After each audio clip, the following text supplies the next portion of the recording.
Hi everyone, it's Stephanie Gagos back with another acrylic pouring video. For this one, I did a sort of a Dutch pour. I say sort of because I completely forgot to blow the puddle of colors with the white first and then blow outwards. So it's sort of a Dutch pour.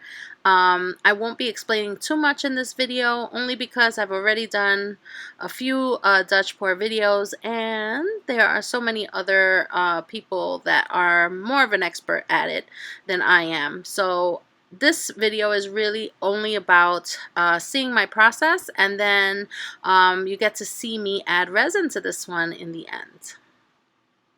So I'm going to play some music for you. Hopefully you like it. If you don't, you can just mute it and then play your own music.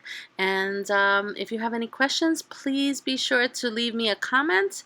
I'm happy to answer them. And if you like the video, please give me a thumbs up. And of course, subscribe if you like my videos in general. And click the bell so that you'll be notified when I post a new video.